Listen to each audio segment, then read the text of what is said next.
Les 180 millions d'hectares de forêt tropicale qui constituent le bassin du Congo représentent la deuxième plus grande forêt tropicale de la Terre après l'Amazonie. Mais elle est menacée. L'appétit en bois tropical de l'Europe, de l'Amérique et de l'Asie, associé à la corruption endémique qui touche de nombreux pays producteurs de bois, ont entraîné des pratiques d'exploitation forestière non durables. Cette demande en bois, associée à la conversion des forêts à des fins agricoles et minières, entraîne une déforestation à un niveau qui menace de destruction ces ressources extraordinaires. C'est la raison pour laquelle l'Union européenne a pris des mesures visant à garantir la préservation de ces ressources.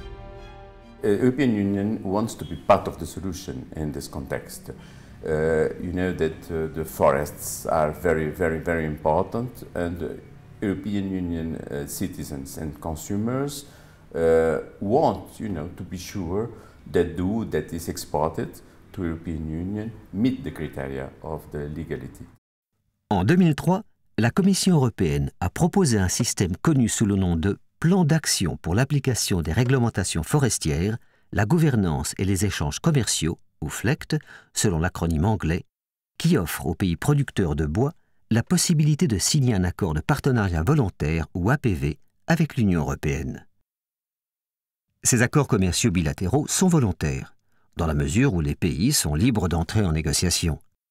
L'accord, une fois conclu, engage cependant légalement le pays producteur de bois à ne récolter et à n'expédier vers l'Union européenne que des produits d'origine légale. Les négociations nécessitent la participation de toutes les parties prenantes du pays concerné et reposent sur 5 piliers essentiels. Une définition de la légalité du bois fondée sur la législation nationale en vigueur. Un système de traçabilité et de suivi en ligne en temps réel. Un système de vérification de la légalité et de la traçabilité. Les modalités de délivrance des autorisations FLEGT.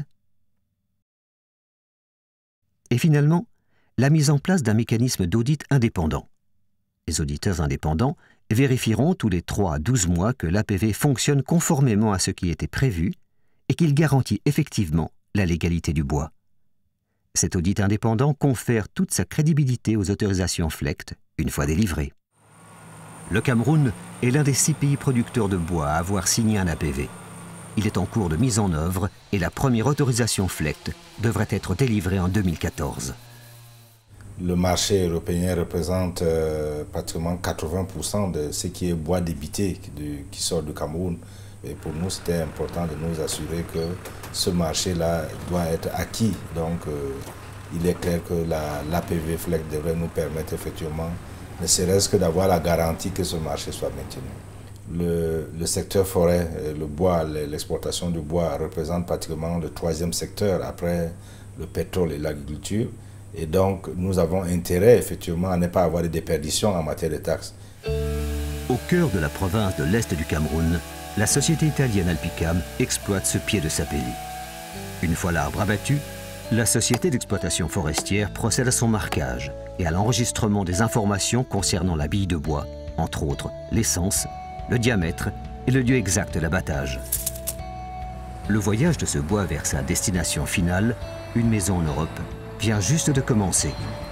Avec l'APV, il pourra être tracé de la forêt jusqu'au consommateur final. Les grands groupes internationaux tels qu'Alpicam possèdent déjà leur propre système de traçabilité. Ils payent leurs impôts et s'assurent que tous les travailleurs reçoivent le salaire minimum en vigueur dans le secteur forestier, qu'ils travaillent dans de bonnes conditions de sécurité et qu'ils aient accès aux soins de santé.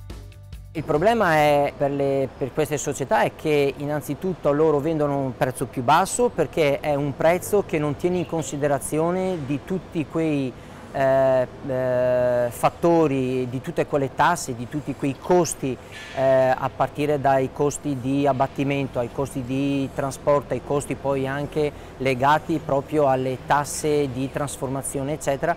È chiaro che il prezzo quindi è totalmente fuori mercato.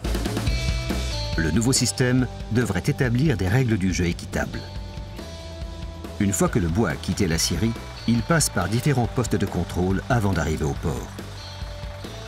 Jusqu'à présent, les camionneurs qui transportaient du bois illégal pouvaient souvent soudoyer les responsables des postes de contrôle afin de faire valider les documents. Mais les comportements changent lentement. Des centaines d'agents forestiers présents à ces postes de contrôle ont reçu une formation dans le cadre d'un projet mis en œuvre par l'Organisation des Nations Unies pour l'alimentation et l'agriculture.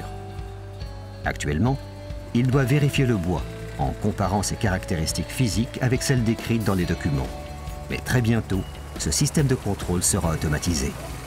Avec le nouveau système, avec le PDA, elle est plus facile pour nous. Pourquoi? Parce que déjà, les grumes qui arrivent sont étiquetées avec le code à barre. Et ces codes à barre identifient chaque essence de bois dès la source. Bon, au niveau du checkpoint, nous essayons tout simplement d'enregistrer avec cet appareil PDA qui collecte les données qui est enregistré sur le code à barre. Et dès que c'est enregistré au niveau du code à barre, ça transfère immédiatement au niveau des serveurs. Après avoir passé plusieurs postes de contrôle, notre bois exploité légalement arrive finalement à l'usine de transformation située dans la ville portuaire de Douala. Ici, il est transformé en planche pour la dernière étape de son voyage vers l'Europe. Au port de Douala, le bois sera contrôlé et enregistré une dernière fois avant d'être expédié vers l'Union européenne. Au Cameroun, les nouvelles réglementations ne seront pas uniquement appliquées au bois destiné à l'exportation. Le gouvernement camerounais a également décidé d'inclure le marché domestique. Ce marché représente 50% de la production nationale et l'intégralité de la consommation nationale, ce qui implique un manque à gagner important pour le gouvernement quand ce marché est approvisionné de manière illégale, ce qui est souvent le cas. Ici, dans le village de Mapoubi, une société d'exploitation a abattu une partie de la forêt de la communauté villageoise, mais cette société n'a pas respecté ses obligations légales en matière d'investissement pour le développement local. Ce bois n'aurait pas satisfait aux exigences de l'APV. Nous voulons que le village en profite par les actions humanitaires. Parce qu'ici au village, il n'y a pas de point d'eau, il n'y a pas d'électricité. Les hôpitaux, nous parlons des centres de santé. On ne peut pas parler des hôpitaux au niveau du village. Il n'y a rien. L'ONG camerounaise FODER a formé un observateur forestier dans ce village, ainsi que dans plusieurs autres villages du pays. Cette formation leur permet de suivre et dénoncer les activités d'exploitation illégales. Mais ils sont peu nombreux comparativement à la taille du pays. Et le service forestier chargé de vérifier ce qui se passe dans chacune des 102 concessions forestières du Cameroun ne dispose pas des moyens matériels et humains suffisants pour faire ce travail correctement. L'un des principaux défis de la mise en œuvre de l'APV FLECT, dont le but est d'éradiquer l'exploitation illégale, est la corruption. La corruption est la base de l'exploitation illégale des forêts. Et cette corruption-là affecte la société camerounaise de manière générale. C'est un problème qui est systématique et carrément endémique au Cameroun. Et nous pensons que si les opérateurs des systèmes qui sont mis en place à travers l'APV FLECT ne sont pas suffisamment intègres, ces systèmes ne pourront pas efficacement fonctionner. Je pense que le gros défi que nous avons, c'est de nous trouver un outil fiable, capable de rassurer celui qui veut acheter un produit bois du Cameroun qu'il est effectivement sorti d'une forêt gérée durablement. La traçabilité au Cameroun est plus complexe que dans d'autres pays. Le Cameroun, c'est aussi le point de transit pour le Congo, pour la RCA et même bientôt pour la RDC et le Gabon. Donc, nous avons inclus dans notre système effectivement de pouvoir tracer les bois en transit. Donc, ça rendait plus complexe la traçabilité. Le gouvernement camerounais est toujours à la recherche d'un système de traçabilité adapté à ses besoins. Il doit aussi prendre des mesures plus strictes afin de lutter contre la corruption. Mais petit à petit, il passe d'un engagement verbal à une mise en œuvre effective. Moi, je crois qu'il y a eu des progrès très importants ces dernières années. Mais comme je le dis, les changements de mentalité, il y a un changement de mentalité qui prend du temps. C'est obligatoire. Il y a également des petits défis technologiques qu'il ne faut pas cacher, ils existent, mais ceux-là sont surmontables. Et moi, je suis optimiste. Je pense que je ne vais pas me lancer dans un pronostic, mais je pense qu'à court terme, on devrait pouvoir émettre ici au Cameroun des autorisations FLEGT, et très important, des autorisations FLEGT qui soient crédibles. À l'arrivée au port de Felixstowe, au Royaume-Uni, notre sapelli est pratiquement arrivé à la fin de son voyage. L'importateur James Layton plc fabrique une partie de ce bois pour ses propres produits. Il vend également une partie de ce bois à des clients qui en font des portes et fenêtres destinés au marché britannique haut de gamme pour les foyers et les fournitures de bureaux. Le PDG de James Layton considère que le FLEGT a des implications importantes pour les industries du bois en Europe et au Royaume-Uni.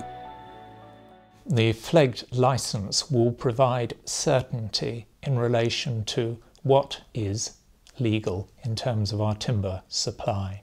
Under the EU timber regulation, we have to carry out risk assessment and then take measures to ensure that our supplies have a minimal risk of illegality. FLEGT will help us prove legality because it demonstrates that the timber has been harvested to meet the national requirements. Des APV ont déjà été signés entre l'Union européenne et 6 pays producteurs de bois: Indonésie, Libéria, Ghana, Cameroun, République du Congo et République centrafricaine. Tandis que 9 autres APV sont en cours de négociation: Honduras, Guyane, Gabon, Côte d'Ivoire, République démocratique du Congo, Malaisie, Vietnam, Thaïlande et Laos.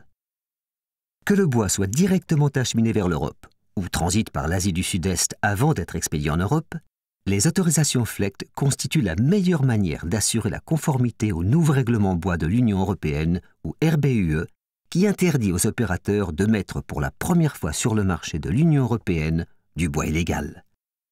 Sans cette autorisation FLEGT, il incombera à l'importateur de démontrer la légalité du bois. L'Union européenne n'est pas la seule à vouloir mieux réglementer ses importations de bois. Des règlements similaires ont déjà été adoptés aux États-Unis, en Australie, en Nouvelle-Zélande et au Japon. Appliqués correctement, ces accords commerciaux devraient satisfaire les consommateurs en Europe. Ils devraient aussi permettre d'enrayer la perte financière mondiale, estimée entre 10 et 15 milliards de dollars, du fait des activités d'exploitation illégales, et d'assurer que les forêts tropicales sont gérées légalement et durablement au profit des générations futures.